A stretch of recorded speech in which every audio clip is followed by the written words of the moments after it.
Hello दोस्तों, इस video में हम देखेंगे पंचायती राज से संबंधित 20 क्वेश्चंस जो टीसीएस द्वारा विभिन्न परीक्षाओं में पूछे जा चुके हैं और बहुत महत्वपूर्ण है। ठीक है, तो इसका पहला क्वेश्चन देखते हैं।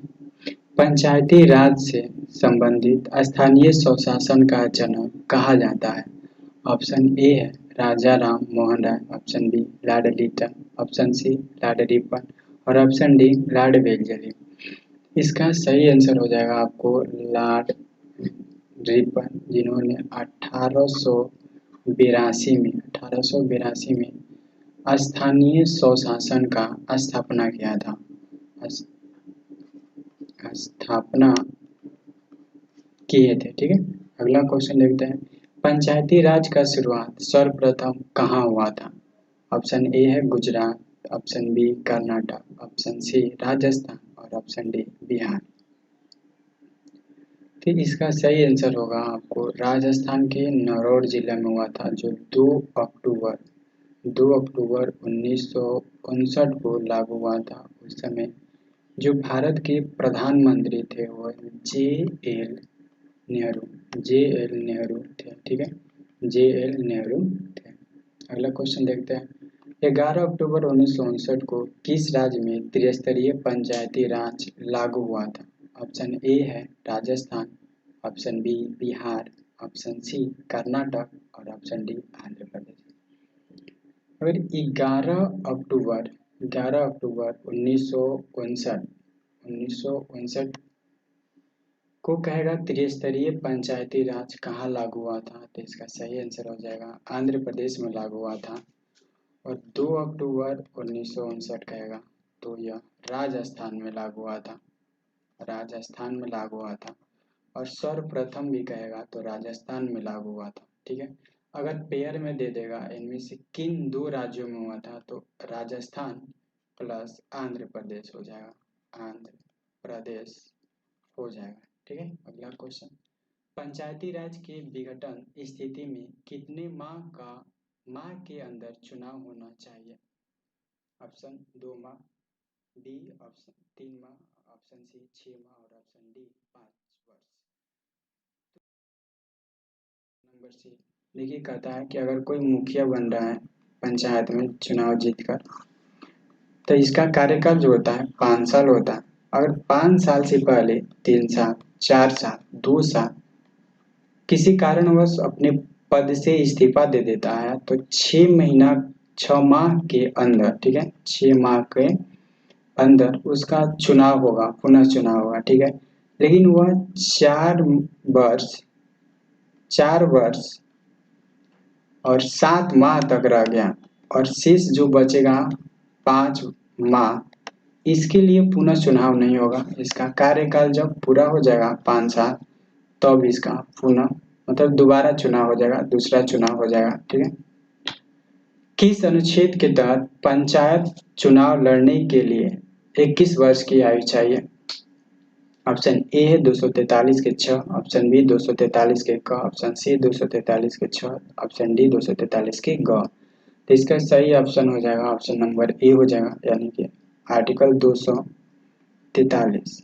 आर्टिकल 243 के च के तहत उम्र निर्धारित है कि आप पंचायती चुनाव लड़ने के लिए आपका उम्र 21 वर्ष होना चाहिए। 73वें संविधान संशोधन अधिनियम कब आया था? ऑप्शन ए है 1998, ऑप्शन बी 1992, ऑप्शन सी 1993 और ऑप्शन डी 1957। तो इसका सही ऑप्शन हो जाएगा ऑप्शन नंबर बी हो जाएगा। 1992 के अधिनियम के तहत, ठीक है, 1993 में पंचायती राज लागू हुआ था। ठीक है, पंचायती राज लागू हुआ था 73वें संविधान संशोधन के तहत। पंचायती राज से संबंधित अनुच्छेद 243 के तहत कुल कितने अनुच्छेद हैं? तो ऑप्शन ए है 16, ऑप्शन बी है 15, ऑप्शन सी है 14 और ऑप्शन डी है 29। देखिए, पंचायती राज से संबंधित आर्टिकल 243 यानी कि 243, अगर अनुच्छेद 243 कहेंगे तो यह पंचायत के भाषा देता है। और 243 में ए से आपको ओ तक अनुच्छेद है, तो इसमें 15 अनुच्छेद है और प्लस में एक ई, तो टोटल मिलाकर 16 अनुच्छेद हो जाते हैं।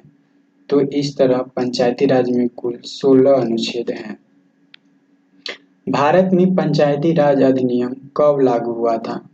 ऑप्शन ए है 24 अप्रैल 1992, ऑप्शन बी 24 अप्रैल 1993, ऑप्शन सी 24 अप्रैल 1994, ऑप्शन डी 24 मार्च 1993। इसका सही आंसर हो जाएगा आपका option number B. Option number B हो जाएगा 24 अप्रैल 1993 को लागू हुआ था। ठीक है। पंचायती राज को संवैधानिक दर्जा किस समिति के सिफारिश पर मिला था? संवैधानिक दर्जा कहेगा option A Ashok Mehta, option B G V K Rao, option C Balwant Rai Mehta और ऑप्शन डी एल.एम. सिंघवी समिति। तो कहेगा वैधानिक दर्जा जो मिला था इनको ऑप्शन डी के तहत मिला था। जो सिंघवी समिति था 1986 में इसकी गठन हुआ था। उस समय जो भारत का प्रधानमंत्री थे राजीव गांधी थे, राजीव गांधी थे। इनमें से किस राज्य में त्रिस्तरीय पंचायत राज लागू है, पंचायती राज लागू है? Option A Nagaland, option B Mizoram, option C Meghalaya और option D Goa.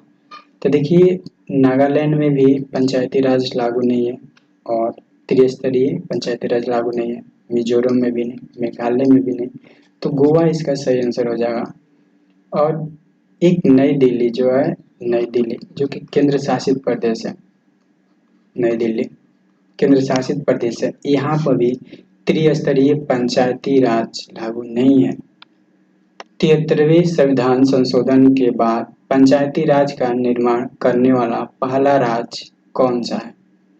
Option A है नागालैंड, ऑप्शन बी है राजस्थान, ऑप्शन सी है कर्नाटक, ऑप्शन डी है आंध्र प्रदेश। तो इसका सही आंसर हो जाएगा ऑप्शन नंबर सी, यानी कि ऑप्शन नंबर सी यानी कि कर्नाटक एकदम सही आंसर होगा। 1993, ठीक है, 73वां संविधान संशोधन लागू हुआ था 1993 में और इसके बाद जो पंचायती राज त्रिस्तरीय पंचायती राज लागू करने वाला पहला राज्य बन गया था कर्नाटक। कर्नाटक जो था पहला राज्य बन गया था। त्रिस्तरीय पंचायती राज के गठन का सलाह किस समिति ने दिया था? ऑप्शन ए है Ashok Mehta, option B G V K Rao, option C Balwant Rai Mehta, option D L M. Singhvi. तो त्रिस्तरीय कहेगा तो बलवंत राय मेहता समिति ने दिया था। देखिए इसमें 3 अक्षर है, बलवंत राय मेहता और त्रिस्तरीय। बलवंत राय मेहता ने 1957 में इस समिति का गठन किया था, जिसके तहत उन्होंने त्रिस्तरीय पंचायती राज का गठन का सुझाव दिया था। अगर हम अशोक मेहता देखेंगे तो अशोक मेहता जो समिति आई थी 1977 में और जी.बी.के. राव समिति जो था 1985 और सिंधवी समिति 1986। देखिए डेट याद करना, ये जो सन दिया है बहुत जरूरी है क्योंकि ग्रुप डी में दे रहा है कि इस सन में कौन सी समिति का गठन हुआ था या कौन सी समिति 1986 में गठित हुआ था, ऐसे भी क्वेश्चन पूछ रहा है। अगला क्वेश्चन देखते हैं, द्विस्तरीय पंचायत के गठन का सुझाव किस समिति ने दिया था? ऑप्शन ए है अशोक मेहता, ऑप्शन बी है जी.बी.के. राव, ऑप्शन सी बलवंत राय मेहता और ऑप्शन डी एल.एम. सिंघवी। तो द्विस्तरीय कहेगा तो इसका सही आंसर हो जाएगा आपको अशोक मेहता समिति, जो 1977 में इस समिति का गठन हुआ था और ये समिति जो था द्विस्तरीय पंचायत का गठन का सुझाव दिया था। जिला स्तरीय निकाय को लोकतांत्रिक विकेंद्रीकरण में महत्वपूर्ण स्थान देने का सुझाव किसने दिया था? Option A Ashok Mehta, option B G B K. Rao और ऑप्शन सी बलवंत राय मेहता और ऑप्शन डी एल.एम. सिंघवी। तो इसका देखिए सही आंसर जो होगा ऑप्शन नंबर बी हो जाएगा। ऑप्शन बी हो जाएगा जी.बी.के. राव समिति, जो 1985 में इसका गठन हुआ था। पंचायती राज दिवस कब मनाया जाता है? ऑप्शन ए है 24 अप्रैल, ऑप्शन बी 24 मार्च, ऑप्शन सी 24 मई और ऑप्शन डी 22 अप्रैल। तो इसका सही आंसर हो जाएगा ऑप्शन नंबर ए हो जाएगा। 24 अप्रैल को पंचायती राज दिवस मनाया जाता है क्योंकि इस दिन 73वें संविधान संशोधन के तहत 1993 जो लागू हुआ था पंचायती राज, वो 24 अप्रैल को ही लागू हुआ था। इसलिए प्रत्येक साल 24 अप्रैल को पंचायती राज दिवस मनाया जाता है। पंचायती राज के अधीन 11वीं अनुसूची में विषयों की कुल संख्या कितनी है? तो विषयों की कुल संख्या ऑप्शन ए है 18, ऑप्शन बी है 22, ऑप्शन सी है 25 और ऑप्शन डी है 29। विषयों की कुल संख्या कहेगा तो ऑप्शन डी इसका सही आंसर हो जाएगा। 29 कुल विषय हैं। अनुच्छेद 243 किससे संबंधित है? ऑप्शन ए पंचायतों का परिभाषा, ऑप्शन बी ग्राम पंचायत, ऑप्शन सी ग्राम सभा और ऑप्शन डी पंचायत समिति। तो इसका सही आंसर हो जाएगा आपको ऑप्शन ए पंचायतों का परिभाषा से आर्टिकल 243 संबंधित है। 243 की ए कहेगा तो यह जो होगा ग्राम सभा से संबंधित है, ग्राम सभा से संबंधित है। ठीक है। पंचायत राज से संबंधित राज्य वित्त आयोग किस अनुच्छेद में? राज्य वित्त आयोग कहेगा ऑप्शन ए है 243 के जी, ऑप्शन बी 243 के, ऑप्शन सी 243 के आई और 243 के ओ। तो इसका सही आंसर होगा राज्य वित्त आयोग कहेगा तो ऑप्शन नंबर सी इसका सही हो जाएगा। कहता है 243 के आई के तहत जो है राज्य के वित्त आयोग का, पंचायती राज के वित्त आयोग का चर्चा किया गया। पंचायती राज से संबंधित राज्य निर्वाचन आयोग किस अनुच्छेद में है? तो ऑप्शन ए 243 के जी, ऑप्शन बी 243 के, ऑप्शन सी 243 का है, ऑप्शन डी 243 के ओ। देखिए कह रहा है कि राज्य का निर्वाचन आयोग। ठीक है। तो इसका सही आंसर हो जाएगा आर्टिकल 243 के यानी कि ऑप्शन नंबर बी सही हो जाएगा। और जे कहता है इसका कि पंचायती लेखा सब परीक्षा। ठीक है। और जो आई कहता है आर्टिकल 243 के आई जो है बता दिए पीछे वित्त से संबंधित है, पंचायत के राज वित्त से। और वो जो है वो कहता है कि निर्वाचन संबंधित। ठीक है।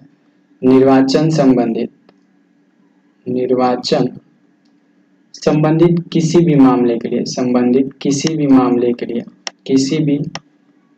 के लिए आप न्यायालय नहीं जा सकते। ठीक है।